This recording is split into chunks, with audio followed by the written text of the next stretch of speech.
घुसपैठियों को वोट का अधिकार है क्या? और जोर से बोलो, है क्या? राहुल तक आवाज जानी चाहिए, है क्या? घुसपैठियों को राशन मिलना चाहिए।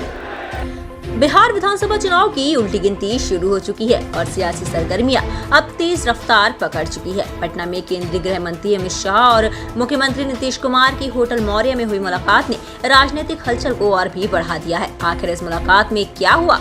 क्या इस सीट शेयरिंग पर कोई बड़ी डील हुई और आने वाले चुनाव में किसका पल्ला भारी होगा? चलिए आपको बताते हैं पूरी रिपोर्ट।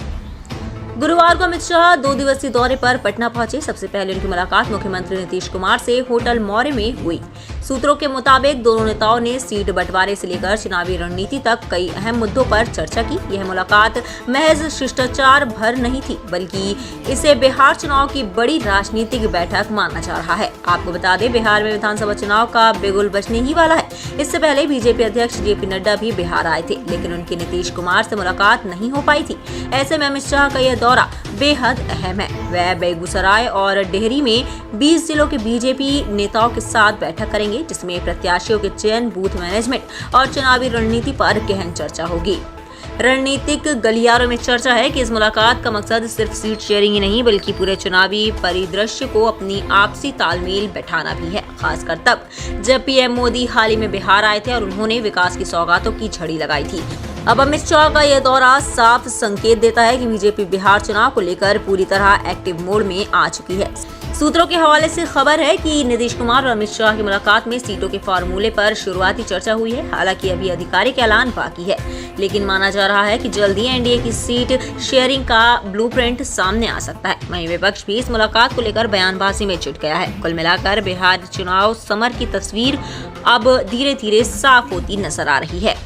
नीतीश शाह की मुलाकात ने सियासी पारे को गरमा दिया है। अब देखना होगा कि सीट शेयरिंग का फॉर्मूला कब तक सामने आता है और इसका असर चुनावी नतीजों पर किस तरह पड़ता है।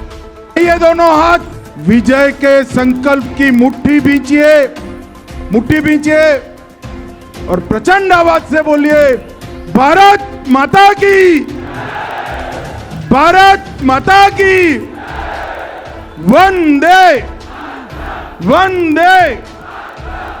आज के इस क्षेत्रीय सम्मेलन में मेरे साथ मंच पर उपस्थित हमारे प्रदेश अध्यक्ष डॉक्टर दिलीप जायसवाल जी, हमारे उप मुख्यमंत्री सम्राट चौधरी जी, श्री प्रेम कुमार जी, श्री संतोष कुमार सिंह जी, श्री विनोद तावड़े जी, भिखूभाई दलसानिया जी, अजय जामवाल जी, ऋतुराज सिन्हा जी, राजेश वर्मा जी, हमारे उपस्थित सभी सांसद महोदय और आज इस मंडप के अंदर उपस्थित 10 जिलों से आए हुए भारतीय जनता पार्टी के मालिक, ऐसे मेरे सभी कार्यकर्ता भाइयों बहनों को मेरा राम राम नमस्कार। आज 10 जिलों के चयनित कार्यकर्ताओं की बैठक है। मैं यहां आ रहा था, सुबह एक पत्रकार का फोन आया कि भाई साहब चुनाव का मौसम है, आप सभा करने की जगह बैठक क्यों कर रहे हो? अरे सुनो भैया, अब बहुत लंबा समय नहीं लगेगा, सुनो।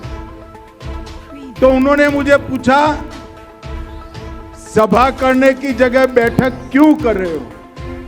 मैंने उनको बताया कि सभी पार्टियों में चुनाव नेताओं से जीतते हैं, मेरी पार्टी में चुनाव मेरा कार्यकर्ता जीतता है। और इसीलिए हमारा कोई भी राष्ट्रीय नेता उठाकर देख लो, इसका जीवन बूथ के कार्यकर्ता से शुरू। मैं पार्टी का राष्ट्रीय अध्यक्ष बना, मेरे जीवन की पहली जिम्मेदारी संघवी हाई स्कूल के एक बूथ के अध्यक्ष थी। अकेली भारतीय जनता पार्टी है जहां बूथ का अध्यक्ष पार्टी का राष्ट्रीय अध्यक्ष बन सकता है और कोई दल नहीं। फिर से एक बार मैं पूछना चाहता हूं, जरा जोर से बोलिएगा, घुसपैठियों को वोट का अधिकार है क्या? और जोर से बोलो, है क्या? राहुल तक आवाज जानी चाहिए, है क्या? घुसपैठियों को राशन मिलना चाहिए, उनको आयुष्मान भारत कार्ड मिलना चाहिए, उनको धान मिलना चाहिए, उनको वोट देने का अधिकार है क्या? तो घुसपैठिए बिहार का भला नहीं कर सकते।